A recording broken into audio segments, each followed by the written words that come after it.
안녕하세요. 객관식 수업 시작하겠습니다. 객관식은 6회차로 짧게 진행을 합니다. 참고로 제가 문제풀이 강의가 종류별로 있는데, 하나가 OX, 기출, 객관식, 월말 모의고사. 월말 모의고사도 강평을 하고는 있어요. 문제만 살 수도 있지만.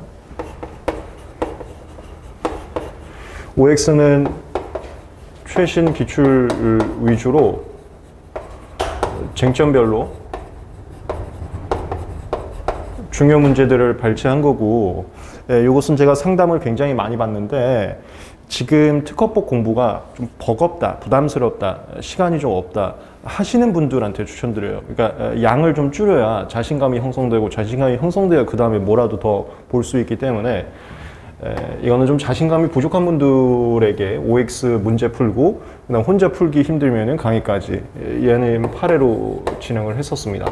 그 다음에 기출은 여기에는 이제 모든 기출이 44회부터 있는데, 그리고 참고로 상표나 디자인 같은 경우는 좀 더 과거 회차도 푸실 건데, 너무 과거 회차는 출제 유형이 다릅니다. 그러니까 과거에는 사무실 소장님들이 통설에 따른 문제들을 많이 출제했었고, 지금은 완전히 교수님들께서 판례와 법에 근간한 것만 내고 있어서, 제가 그래서 너무 과거 거는 저는 안 넣어놨는데, 어쨌건 특허에서는 44회 이후면 충분하고, 얘는 수업 시간에는 그 과거 기출을 풀었었어. 얘하고 중복되지 않게.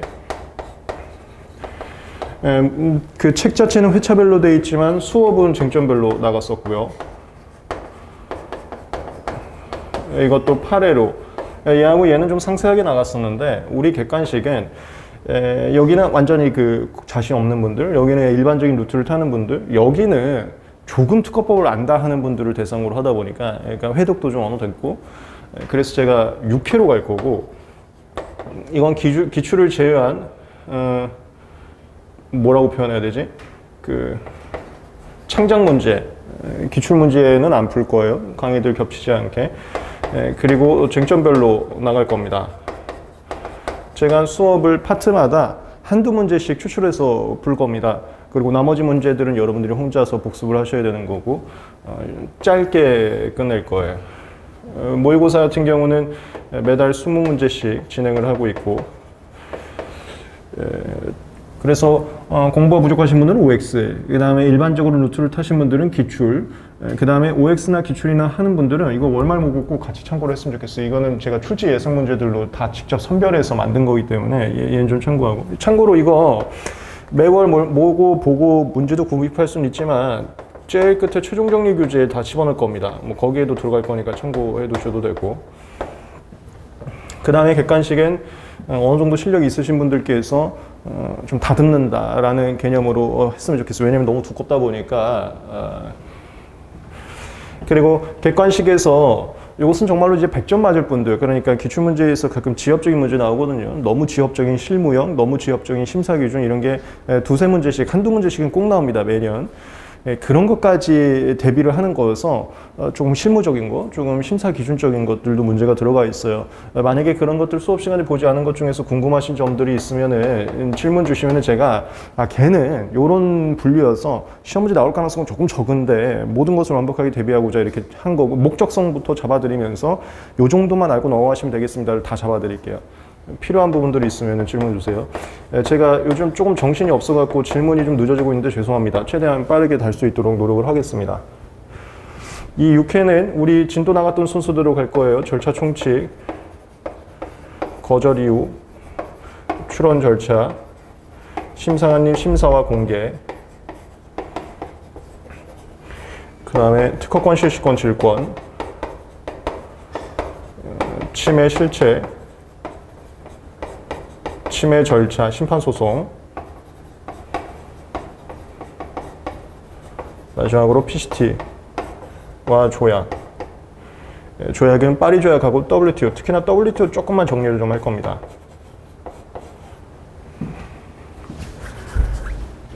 예습으로 하셔도 되는데 시간이 없으면 복습을 더 추천을 드리고, 시간이 된다면 예습 복습. 그 다음에 혹시나 온라인 분들은 어쩔 수 없는 제한이 있지만 예습을 해오신 분들, 실강분들 중에서 이 문제 풀어주세요 하시는 문제가 있다면 그거는 저한테 편하게 얘기해 주세요. 그 문제로 해설을 아예 하겠습니다. 강의는 제 문제풀이 강의들하고 똑같이 내용 정리 간단하게 해드리면서 문제풀이 스킬을 잡아드릴 겁니다.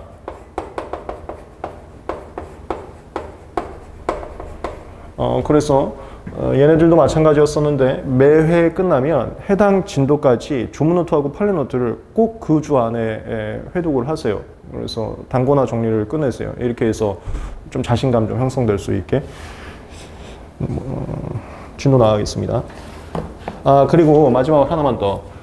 제가 죄송합니다. 하여튼 요즘에 구술심리가 좀 중요한 사건들이 많이 제가 불리고 다니고 있어서 정신이 없어 조금 죄송합니다. 이 개정법을 제가 빨리 정리해서 변리사스쿨에다가 무료 특강으로 올려놓겠습니다.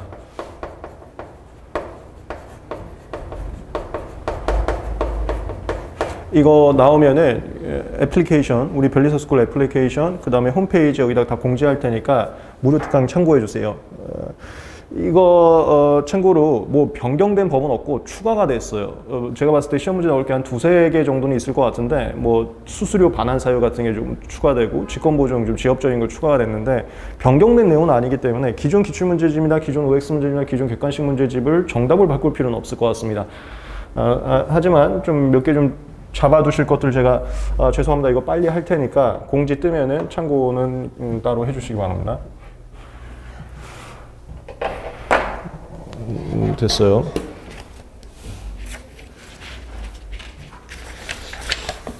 그리고 문제집 보면서 최대한 제가 수정을 했는데 혹시라도 오류가 일단 제가 발견한 게 딱 하나 있긴 있습니다. 128조 그 정답이 안 바뀐 게 하나가 중간에 있는데 불분명한 말씀 주세요. 제가 정오표에 올리겠습니다. 그리고 기출문제도 그 128조 하나 안 바뀐 문제 하나 있는데 그거 제가 정오표에 올리겠습니다. 아직 못 올렸는데 OX 문제집은 정오표 그 올렸어요. 이게 한 문제인가 두 문제 또 있었는데 정오표는 전부 다 변리사스쿨 아니면 JHJ 그룹 그리고 변리사스쿨 앱 여기다 올리고 있어요. 그리고 카톡방에도 있습니다.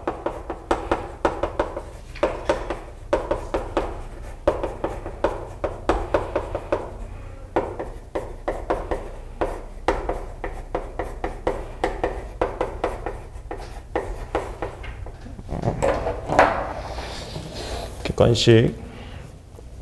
그래 이런 게 이제 객관식에는 근데 또 좀 옛날 기출들이 있는데 어쨌건 기출은 안 볼 거예요. 이 객관식에서는 이 페이지 이런 게 이제 옛날 문제 스타일 요즘에 안 나옵니다. 이런 거 그냥 보고 의미 없으니까 넘어가시면 되고요.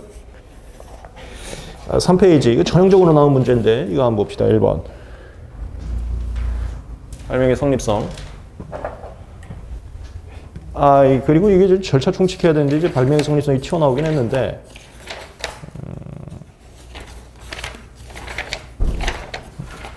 특유 발명들을 절차 충칙보다 앞에 넣어놔서 뭐 하여튼 저 웬만하면 이 순서대로 갈 거니까 이거 그냥 이 페이지대로 갈게요. 성립성. 여기는 원래 여기 거절 이유 쪽에서 나와야 되는 거긴 한데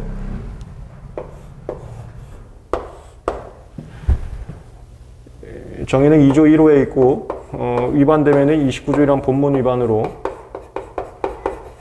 거절이후 정보 제공 직권재임사 특허 무효사유 그 다음에 특허 취소는 나 애매하니까 그냥 넘어갈게. 특허 취소는 김홍환이도 말씀드렸지만 이걸 만드신 특허청 선생님들께서는 신진선악의 대상이라고 했는데 법조문 29조 36조에 대해서 산업성 연관성도 있는 것처럼 돼 있어서 오늘 뭐 넘어가겠습니다. 어쨌건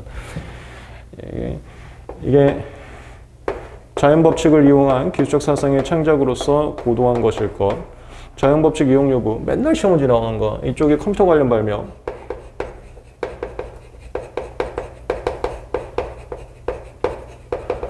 컴퓨터 관련 발명이라는 것은 판례 강의에서도 말씀드렸지만 그러니까 저는 제약 분야를 위주로 하지만 그 제약과 관련된 비즈니스 하시는 분들의 업무는 다 맡아드리고 있어요. 뭐 계약서 업무도 하고 심판 소송도 당연히 하고 출원도 뭐 당연히 하고 그 다음에 그 프로그램도 제가 합니다. 뭐 나중에 이제 말씀드릴 거지만 변리사 되면 겸손해야 되기 때문에 뭘 배척하면 안 돼서 다 그냥 오시면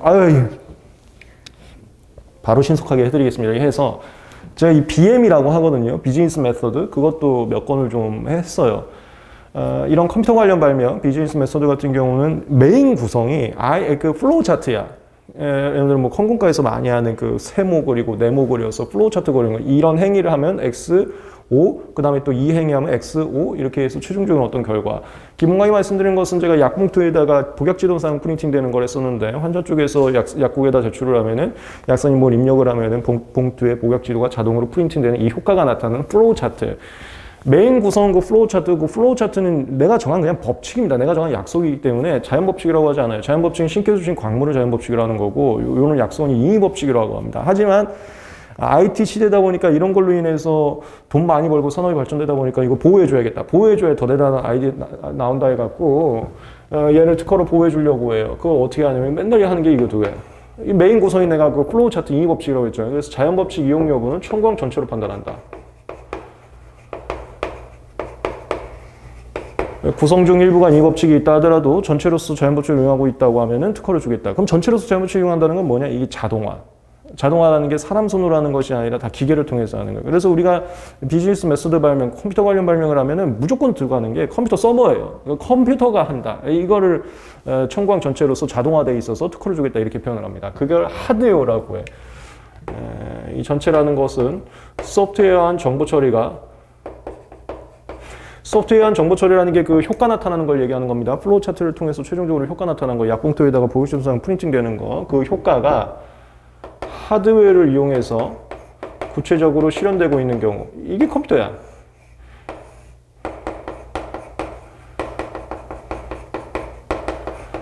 보통 뭐 서버 이런 걸 많이 씁니다. 청구항에다가.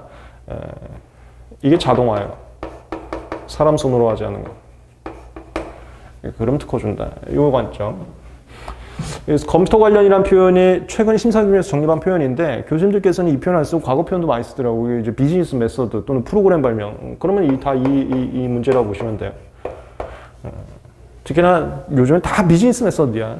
제가 최근에 한 것도 환자께서 자신의 뭔가 문제가 생겼을 때 자가 진단하는 방법 이런 건데요. 그게 이제 의료법하고 저촉되는지 여부는 뭐 떠나서 제가 했었는데 그런 거 다 그게 비즈니스 메소드라고 하는 거거든요. 여기 그 다음에 기술적 사상. 기술이라는 것은 효과의 반복 재현이 필요합니다. 효과의 반복 재현되지 않는 것을 미완성 발명이라고, 미완성 발명이라는 게 기술적 사상이 안 됐다라고 표현을 해요.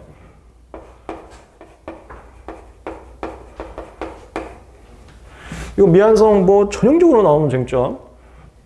이거 우리 그 판례 강의에서 많이 했었죠. 미완성 발명하고 42조 3항 1호 9번. 얘를 미완성, 얘를 쉽게 실시. 미완성이란 효과의 반복 재현이 되지 않는 경우. 쉽게 실시도 효과의 반복 재현이 되지 않는 경우라고 똑같은 거라 그랬어요. 다만 표현 자체를 쉽게 사용, 쉽게 생산이 안 되는 거. 이 쉽게 사용이라는 것을 효과에 대한 명확이에, 그 다음에 이 쉽게 생산을 재현이라고 표현하는데, 그게 똑같은 발명 만들어서 똑같은 효과 누린다. 효과 반복 재현의 다른 표현이에요. 쉽게 생산과 사용이 가능할 수 있게. 얘는 발명자 입장에서 효과 반복 재현이 되는 줄 보는 거고, 이거는 그 제3자 입장, 그 발속기 통자 입장에서 그 발명에 속한 기술 분야에서 통상의 지식을 가진 자. 다만 얘하고 좀 비슷한 게 발명자가 발명자 머릿속에 뭐가 있는지를 외부에서 모르다 보니까 명세서에 써 있는 것까지만 알겠다고 간주를 해버립니다. 그래서 미완성인지는 명세서를 기준으로 판단해요. 그 다음에 도면하고 기타금 명세서 분신책이라고 그랬어. 발명의 설명이 분신책이에요. 도면 기타. 그리고 이거 판례 강의에서 많이 했었죠. 우리 특허업계는 그 기재에 국한하지 않습니다. 무조건 기준점이 그 발속기 통제하기 때문에 출원식 규상식을 집어넣어요. 명세서 플러스 출원식 규상식. 이것도 마찬가지고 명세서 플러스 출원식 규상식. 그건 너무 비슷하다 보니까 좀 이슈가 있었죠. 이걸 미완성. 미완성의 대표적인 쟁점이 의학용도 발명하고 미생물 발명에서 나옵니다. 의학용도 발명에서는 의학 용도의 그 효과를 데이터로서 명세서에 기재하지 않으면 효과 반복 재현이 안 된다고 하고요. 다만 기재하지 않았어도 출원 시 규상식상 재현할 수 있는 건 괜찮고, 재현할 수 있다는 게 출원 시에 약리 기전이 밝혀져 있었다라고 표현하는 거. 그 다음에 기타 미생물은 이 명세서의 보안 측은 기탁을 해야 되고, 기탁을 하지 않더라도 출원 시 용의 입수가 가능해요. 출원 시 용의 입수의 출원 시 그 기수상식 얘기하는 거예요. 가능하면 기탁 안 해도 되고, 그 라인 타는 거.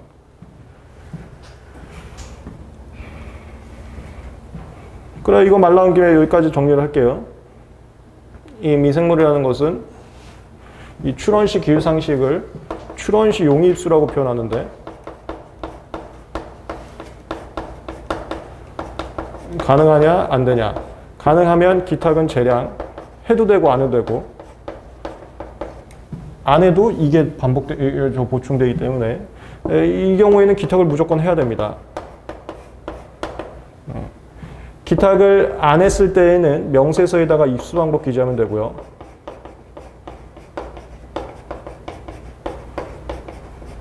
그냥 기탁을 했을 때에는 출원서의 취지 표시,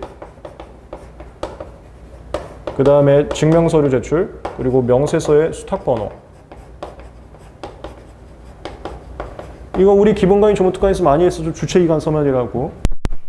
그리고 이런 것들이 이제 좀 잡히셨으면 좋겠는데, 여기가 특허청 절차 얘기하는 거고, 이건 기탁기간 절차 얘기하는 건데, 기탁기간 절차는 우리가 공부 안 해도 됩니다. 나중에 이제 바이오 하시는 분들은 기탁기간 절차도 조금 알아야 돼요. 왜 그러냐면 제가 저는 하여튼 제약 분야 하다 보니까 그 수의학하고 동물 사료 쪽도 어떻게 하고 있습니다. 그쪽은 이 미생물 쪽이 많아요. 미생물 쪽 많을 때 질문들이 많이 들어옵니다. 내가 다른 사람의 미생물하고 실험 데이터를 좀 비교를 하고 싶은데 이런 거 되냐면 기탁기관에서 그걸 분양을 해주는지 아닌지 이런 것도 컨설팅 해드려야 되거든요. 그러니까 나중에 좀 알아야 되는데 지금 수업용으로는 필요 없다 이거야.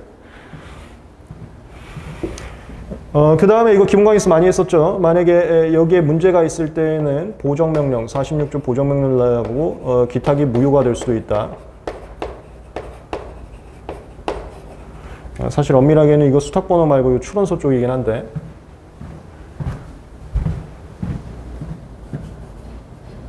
뭐 이런 건 뭐 세세하게 구분할 필요는 없습니다. 취지 표시를 좀 잘못 썼거나 증명서를 미제출했을 때 보정명령 날라오고 보정을 할 수 있는데 보정 안 하면 기탁이 무효된다.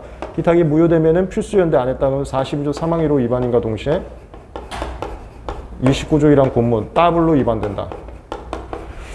네, 그리고 이 미완성 발명에 대해서 42조 사망의료가 나올 수가 있습니다. 왜냐면 우리가 실무에서는 미완성 발명의 경우에 42조 사망의료를 적용하거든요. 이런 것들은 판례 강의에서 말씀을 드렸었죠. 창작물 우리나라엔 쟁점 없습니다. 그것도 이거 쟁점 없어요. 성립성 한번 정리해봤습니다. 문제 한번 보시면 3페이지 1번 다음 발명의 성립성에 대한 설명 중 틀린 것은 1번 발명은 자연법칙을 결과적으로 이용한 것이면 충분하기 때문에 발명자가 그 법칙에 대해 정확하고 완전한 인식을 가질 필요는 없다. 이게 좀 약간 옛날 스타일이긴 한데 저희가 명서 쓸 때 이렇게 씁니다. 정확한 원리는 모르겠으나 나는 이 구성했더니 효과가 났다. 그러니까 정확한 원리는 모르겠으나 나는 커피 마셨더니 키 컸다. 이렇게 쓰거든요. 특허라는 것은 결과만 나오면 되는 거지 메커니즘까지는 필요가 없어요. 1번 맞는 겁니다. 이런 게 이제 우리가 기본 강의에서는 할 수가 없어요. 이건 정말로 어디서 그냥 갖다 좀 말 붙인 거기 때문에 기본 강의 조문특강에서 나오지 않고 이런 내용들을 이제 문제집을 보면서 추가적으로 이제 추가하시게 되는 것들인데 너무 스트레스 받을 필요는 없는 거고 간단하게 강의 시간에 말씀을 좀 드리겠습니다. 2번 발견 자체는 창작이 아니므로 맞습니다. 창작의 반대쪽이 발견이에요. 이건 이렇게도 말씀드리거든요. 발견이라는 것은 신의 창작물을 내가 찾아냈다는 거고 창작이라는 것은 이제 인간의 행위가 들어가야 돼. 인간의 창작물이어야 되거든요. 발명에 해당하지 않는 일정한 경우 특허법상 발명을 취급되는 경우가 있다. 이것도 그냥 단어만 알아두세요. 커피라는 성분이 원래 신께서 만들기를 키 크는 성분을 만들었어. 근데 내가 그걸 발견했어. 그리고서는 커피를 키 크는 약으로 만들어. 그럼 그 약으로 만드는 건 인간의 행위가 개입된 거거든요. 커피를 포함하는 키 크는 약 하면 그게 또 발명이 될 수가 있어요. 이게 발견한 걸 갖다가 인간의 행위를 가미시켜서 키 크는 약이라는 걸로 약간 가공을 하면 이건 창작이라고 인정해 주고 있습니다. 신께서 주신 재료로 조금 가공을 하면 특허 대상이 될 수 있다. 보통 용도 발명 표현할 때 이런 2번을 얘기를 해요. 어떤 물질을 신께서 주신 효과를 내가 알아내서 그것을 인간 생활에 맞게 가공했다. 그 2번의 표현입니다. 그러니까 이제 객관식이라는 게 이런 게 이제 기출문제집이나 OX는 전혀 없단 말이에요. 아까도 말씀드린 객관식이라는 것은 혹시 모를 이상한 질문까지 나오는 걸 대비해서 100점을 대비한다가 이런 질문까지 같이 들어가 있다는 겁니다. 근데 이런 질문들은 원래는 출제 안 될 가능성이 굉장히 높은 거거든요. 객관식이라는 게 그래서 고수분들이 보시는 게 좀 더 좋은 문제집이다라고 말씀드립니다. 3번 완성된 발명이라 이건 뭐 맨날 나오는 거지 여기. 급발속기 통기자가 반복 실시에서 목적하는 기초 효과를 얻을 정도로 이 반복 실시 다 필요 없어요. 그냥 효과 반복 재현된다. 이런 완성 발명이에요. 구체적 객관적으로 구성되는 발명 말하며 미완성 발명 요거 이제 과거에는 자주 나왔었는데 미완성이면 29조이랑 각호주의는 가능할 수 있지만 확성과 선언주의는 불가능하다. 이게 판례거든요. 선언주의는 무조건 안 될 거야. 미완성이면 거저결정 확정될 거잖아요. 그럼 당연히 선언주의는 없어진 건데 확선주의가 이슈죠. 확선은 거저결정된다 하더라도 추론 공개된 다음에 거저결정되면 확선이 나올 수 있는데 이건 안 나겠답니다. 저는 이걸 판례 강의도 말씀드렸지만 판례의 논리가 이해가 되지 않는데 결과적으로는 판례는 저러고 있어요. 29점 각호주의는 되지만 확선 선언주의는 안 된다. 확선주의 안 된다. 이 판례 내용입니다.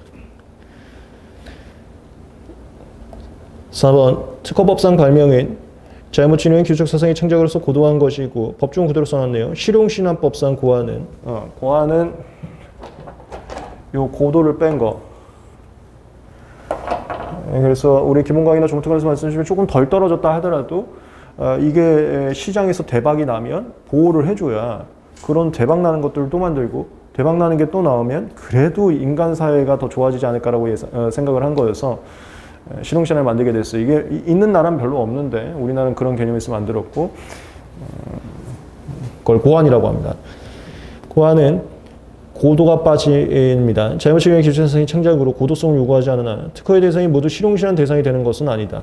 이거 가끔가다 자주 나오거든요. 여기다가 하면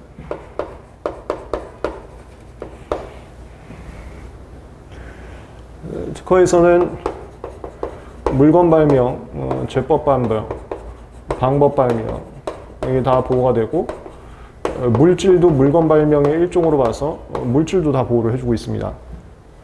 그런데 실용신안은 방법 라인들은 안 되고요. 물건 같은 경우도 외형의 특징 있는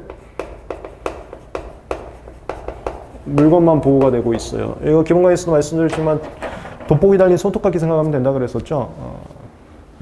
그래서 특허의 대상이 전부 실용신안의 대상이 되는 건 아닙니다. 반대로 실용신안의 대상은 전부 특허의 대상이 될 수 있어요.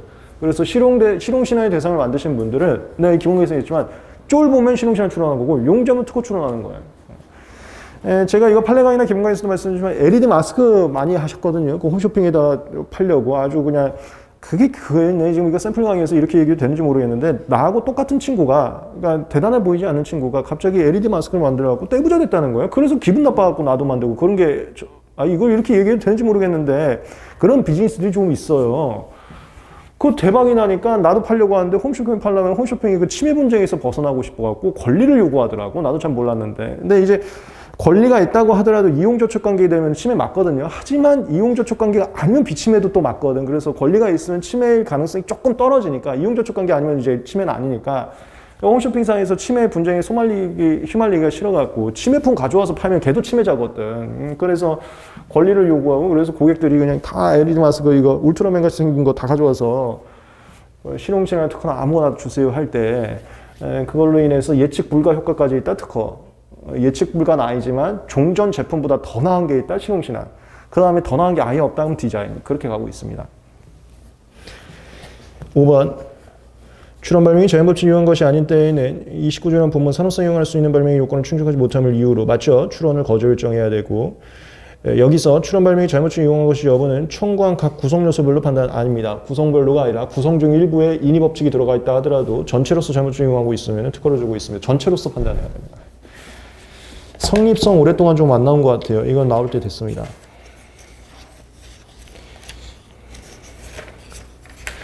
그 다음에 뭐 미생물 하나 보고 갈까요? 11페이지 핵산염기 서열까지 같이 써 있는 거 볼까요? 11페이지 8번.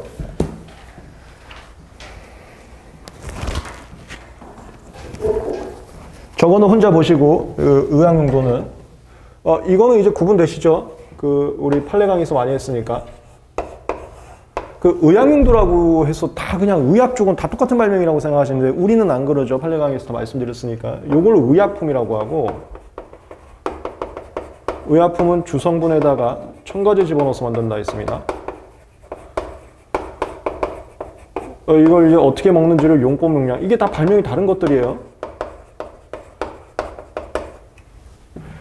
그 다음에 먹어서 대사 과정을 통해서 유효 성분이 되고, 이걸 의약이라고 합니다. 물질 발명이라고 합니다. 이걸 의약이라고도 하고. 그 다음에 얘가 어떤 수용체를 건드린다. 그걸 양리기전이라고 하고, 양리기전을 거쳐서 최종적으로 질병에 대해서 약간 질병자만 나오면 그냥 의학 쪽 분야라고 보시면 돼요. 얘를 의학용도라고 하는 겁니다. 그리고 크게 이렇게도 의학용도라고 하고, 우리가 좀 동음의의어가 많다고 했습니다. 어떤 걸 묻는 것인지를 정확하게 상황 파악해야지 문제 풀기 쉬워져요. 다 앞에서 또 의학용도라고 하고. 얘를 의학용도 발명, 얘는 용법 용량 발명, 얘는 제재 발명이라고 합니다. 우리가 실무에서는. 그 다음에 이쪽은 이제 주성분 발명, 이게 이제 염화물 같은 게 주성분 발명이고, 그리고 이거는 물질 발명, 의학 발명. 완전히 다 다른 컨셉들이고, 얘를 의학용도라고 하는 거예요. 의학용도는 이거하고 똑같이 맞춰볼까요? 출원 시 양리기전이 밝혀진 경우 아닌 경우. 양리기전이 밝혀졌다는 게 어떻게 생겨먹은 화합물이면 어떤 수용체를 건들고 그 수용체를 건들면 특정 질병과 약효에 효과가 있다. 무슨 수용체를 건들면 도대체 그 질병이 낫는 거야? 이게 밝혀진 거고, 어떻게 생겨먹으면 그 수용체가 건드려지는 거야? 이것까지 밝혀진 거. 그게 다 앞에서 양리기전이 밝혀졌다. 그럼 화합물만 딱 제시하면 그거 그 의학용도 있겠네. 누구나 안다는 거예요. 실험 데이터가 없어도. 밝혀진 경우는 실험 데이터 없어도 되고요. 이걸 양리 데이터라고 합니다. 판례에서는. 밝혀지지 않은 경우는 실험 데이터 반드시 기재해야 됩니다. 이거 똑같아요. 용입수 안 되면 기타 필수. 여기 밝혀지지 않았으면 실험 데이터 필수. 이거 안 썼으면은 40여 사망률로 위반인과 동시에 29조이란 본문 위반. 그게 의학용도. 의학용도는 제가 안 보겠습니다. 한번 풀어보세요. 이 앞쪽에 의학용도들 쭉 있었으니까. 11페이지 8번 기탁하고 서열 보겠습니다. 미생물 기탁 및 염기 서열에 관한 설명을 옳지 않은 것은, 염기 서열만 나오면 저거예요. 이거 제가 기본 강의에서 말씀드렸지만 AACCC 1위 돼 갖고 이게 단백질 서열, RNA 서열 이쪽들인데 정말 눈이 아픕니다. 그리고 하나라도 다르면 다른 발명에서 이거 하나하나 이렇게 비교하기가 너무 힘들어요. 그래서 특허청에서 심사원님께서 보기 편하게 5개 단위로 끊고 총 몇 개짜리인지 하고, 그 다음에 유래를 쓰라고 해요. 이 인간에서 나온 건 죄대에서 나온 건지 아니면 네가 만든 건지, 그렇게 쓰는 특정한 그 기재 스타일이 있습니다. 그 스타일대로 또 맞춘 프로그램이 있어요. 그래서 프로그램으로 써서 그 프로그램을 첨부해서 전자로 출원을 하던가, 아니면 프로그램 안 쓸 거면, 그러니까 어르신들은 그 컴퓨터 못하는 분들 있잖아요. 그런 분들, 그러니까 A4 용지에서 우편을 낼 거면 그 프로그램대로의 목차에 따라서 명세서에 쓰던가, 그렇게 안 하면 이거 46조 보정명령 날라옵니다. 그것만 알아두시면 돼요. 특허청에서 정해놓은 기재 방식을 어기면 보정명령 날라오고, 보정명령 날라오면 그거에 대응해서 다시 방식 바꾸면 돼요. 그거는 신규사항 추가라고 보지 않습니다. 그렇게 바꾸는 거는. 안 바꾸면은 출원이 무효될 수 있어요. 출원이. 이거 좀 희한한데 출원이 날아갈 수도 있습니다. 여기는 기탁만 날아가는 건데. 그것만. 1번. 미생물에 관계되는 발명에 대해서 특허 출원하고자 하는 자는 그 미생물을 당의 기술분야 통상의 질가인 자가 쉽게 입수할 수 있는 경우를 제외하거나. 이게 굉장히 길게 나왔는데 요약할 수 있어야 돼요. 제가 앞으로 문제 풀면서 이런 거 많이 말씀드릴 건데, 전제 조건하고 문제의 지문은 전제 조건과 결론으로 구성되어 있는 문장이 많습니다. 이 전제 조건이라는 건 무슨 경우, 무슨 면, 무슨 때, 무슨 더라도. 앞쪽을 읽고 이거 어떤 문제구나라고 예측할 수 있으면 정답 찾기가 쉬워지고 빨리 읽을 수가 있어요. 이거 지금 우리가 월말 모의고사 하고 있는데 이게 생각보다 시간이 부족합니다. 다 천천히 읽고 있으면 절대 끝까지 못 풉니다. 빨리 읽음에 있어서도 전제 조건 읽자마자 뭐가 떠오르야 되고, 공부는 그렇게 하는 거예요. 내가 이건 최종 완착지를 말씀드린 거예요. 그 완착지를 가기 위해서 지금 하면 되는 거예요. 어떻게 하면 그 완착지를 갈 수 있는지는 또 개인마다 다 다르기 때문에 제가 가끔가다 유튜브에서 공부한 것도 찍거든요. 그게 다 자기한테 맞는 거 한번 고민해 보시라고 하는 건데, 전국적으로 이쪽으로 가면 되는 거예요. 그러니까 내가 조문을 외우더라도 이쪽으로 가게 외우면 되는 거고, 판례를 외우더라도 이쪽으로 가게 외우면 되는 거예요. 갑자기 이게 얘기가 왜 나왔냐면, 최근에 또 이제 질문을 받다 보니까 지금 기본 강의 끝나고 나서 그 조문 쓰기를 하고 있다는 거예요. 근데 지금 이제 10월인데, 지금 판례 강의도 빨리 가야 되고 하는데 조문 쓰기 하는 건 물론 좋지만 지금은 아닌 것 같거든요. 그런 분들을 위해서 제가 말씀드립니다. 조문 쓰는 게 지금 이 전제 조건은 무슨 때가 바로 내년 2월 전에 나올 수 있는 거에 도움이 되는지 아닌지를 봐서 지금 그건 좀 건너뛰어야겠다. 건너뛰어야 되는 거고, 지금 그거 해야겠다면 그거 하는 거고, 이거 좀 받쳐야 돼요. 그리고 코스에 따라서 공부 방법이 다 달라야 됩니다. 조문을 쓰라는 것은 우리 종합반에서 초창기죠. 3월에 시키던 건데 그걸 10월에 하고 있으면 안 되거든요. 그런 목적하에 최종 완착제를 계속 말씀을 드리겠습니다. 이거 지금 무슨 경우라고는 안 나와 있지만 제외하고는 여기까지가 이거예요, 이거. 용입수가 안 된다. 이게 바로 떠오르시면 돼요. 반드시 기탁기간에 기탁하고, 이거 맞죠? 용입수가 안 되면 기탁해야 되고, 출원서의 취지적고, 이게 특허청 절차. 여기 기탁기간 절차는 몰라, 관심 없어요. 특허청에서는 출원서의 취지 표시, 출원서의 증명서의 취지, 수탁증 사본이라고도 합니다. 그 다음 명세서 수탁번호 기재. 출원서의 취지를 적고 증명서를 첨부해야 된다. 맞네요. 그 다음에 이런 게 객관식 특이거든요. 여기 명세서에 수탁번호 기재해야 되는데 그거 안 써있잖아. 이렇게 했다고 틀린 거 가면 안 됩니다. 객관식이라는 게 완벽한 문장으로 절대 출제되지 않기 때문에 그 뉘앙스를 알아야 돼요. 그 뉘앙스라는 것은 기출문제집이나 OS 문제 계속 읽다 보면 언젠가 감이 좀 잡힙니다. 2번.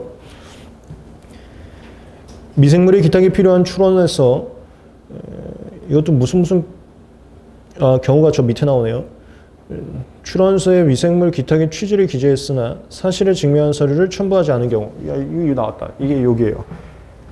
무슨 경우가 취지 표시나 증명서를 제출해서 특허청 절차에 문제가 생긴 경우, 그러니까 주체기관 서면 중에서 서면 요건에 문제가 생긴 경우, 그러면 보정명령 이 라인. 절차 보정에 의해서 이게 그 보정명령 받고 보정하는 걸 절차 보정이라고 합니다. 명세 기탁 사실 증명서를 추후 제출은 불가능하다? 아니에요. 가능합니다. 보정명령 받고 추후에 낼 수가 있습니다.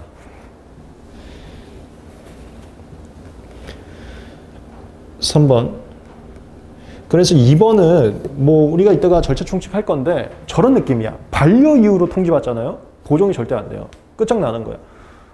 보정명령으로 통지받으면 추후에 수정하는 게 가능해요. 그 느낌을. 반려냐 보정이냐. 근데 이게 제가 기본 강의나 여기서 말씀드렸지만 모든 반려 사유를 엄밀하게 외울 필요가 전혀 없습니다. 모든 보정명령 사유를 엄밀하게 외울 필요가 전혀 없어요. 실무 가면 이게 왜 그 사유인지는 모르겠지만 그냥 선생님들이 무조건 반려만 하는 그런 절차가 있고요. 어디서 웬만하면 그냥 보정명령에서 봐주는 절차가 있어요. 그럼 그거에 대해서 저희는 토달지 않습니다. 그냥 선생님들이 주시면 반려됐구나 하면서 하고, 그래서 이거를 실무에서도 정확하게 구분이 안 되어 있기 때문에 수험생분들이 정확하게 구분할 필요가 없는, 중요한 거 몇 개만 구분하시면 되는 거예요. 깔끔하게 구분할 필요가 없습니다. 3번. 거주를 통지에 대한 의견서를 작성하기 위해서 기탁된 미생물에 관계되는 발명의 시험 또는 연구가 필요한 경우. 이게 무슨 경우 나왔는데 이거 되게 오랫동안 시험 문제 안 나왔습니다. 이 나올 때가 됐어요. 이게 분양 쪽입니다.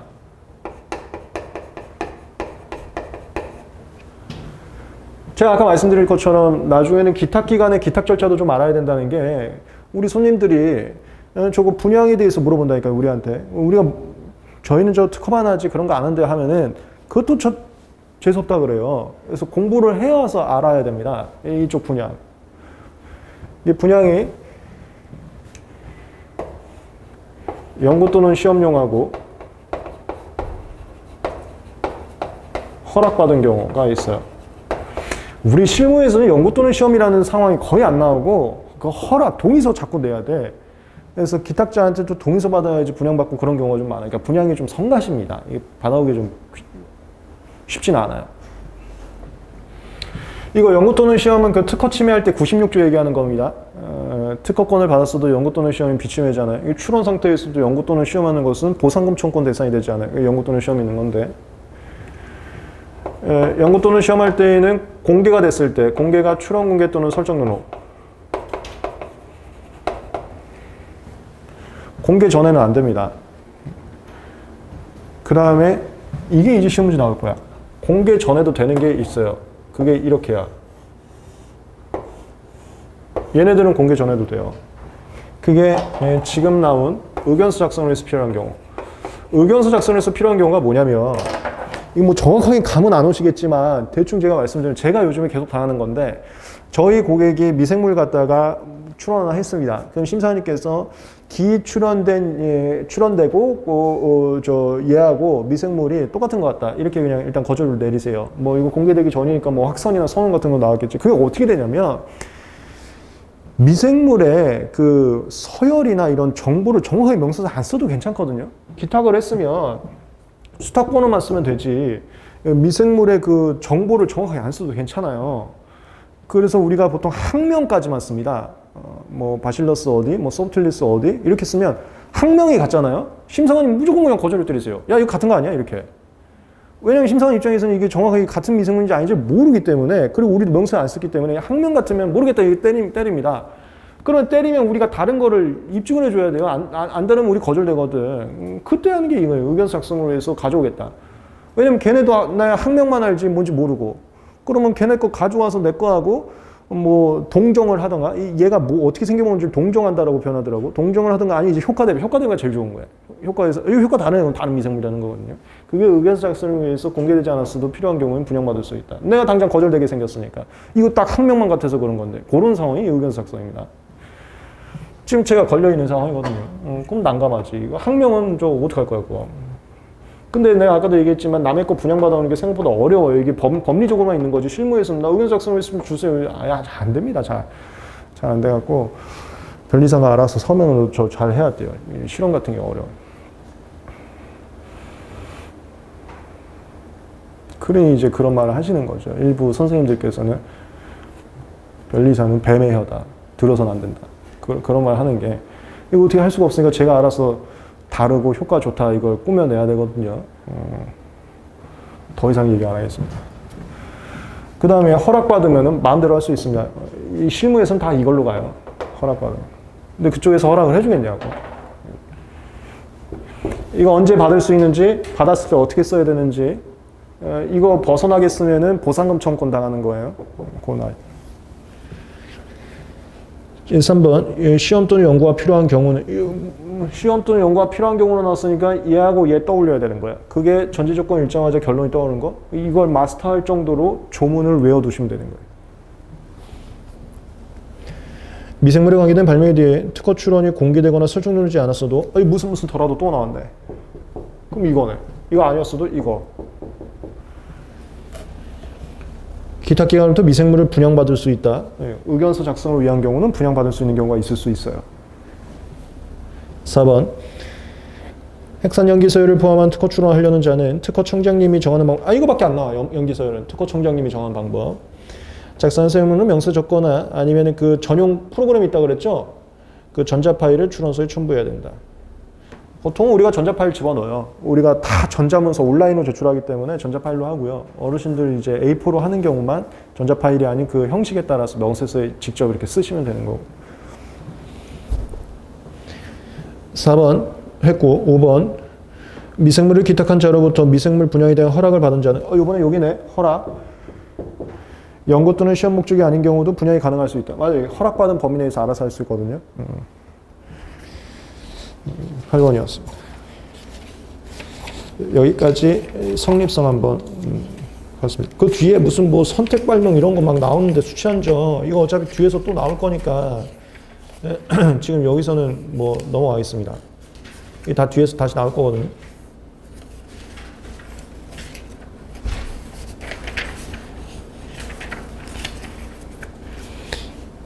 그 다음에 그 26페이지에 20번 기출문제 있는데 이건 뭐 자주 나오지 않습니다. 미생물 말고 이제 식물 쪽. 이건 제가 그 판례 강의에서도 말씀드렸지만 식물은 조금 더 고등생물이어갖고 무슨 씨앗을 기탁해 놓는다고 해서 씨앗 가져오면 이게 잘 자라질 않습니다. 근데 우리가 이게 기탁을 하는 이유는 반복 지원을 위해서 하는 거거든요. 반복 지원이라는 게 똑같이 만들고 똑같이 효과를 누리는 겁니다. 그래서 그냥 기탁했다고 끝이 아니에요. 반복 지원이 되게 만들어야 되는데 좀 세포가 좀 적은 애들, 걔네들은 그냥 기탁 가져온 거 가져와서 그냥 키우면은 바로 나오는데 고등생물 쪽은 그 뭐 씨앗이나 이런 거 해봤자 이게 이제 꽃을 안 피니까 보통 식물은 꽃시장 생각하시면 돼요. 그래서 기탁으로 끝나는 게 아니라 반복 지원될 수 있게 기탁 플러스 육종 경과 어떻게 재배하면 꽃이 피는지 그것까지 자세하게 써줘야 된다. 기탁으로 이게 끝이 아니다. 그런 거 하나 있어요. 식물은 자주 나오는 건 아닙니다. 거의 기출문제 나와 있으니까 그거 하나가. 동물은 시험 문제 안 나옵니다. 일단 미생물하고 식물까지만 잠깐 쉬었다가 이어서 절차 정신 나가겠습니다.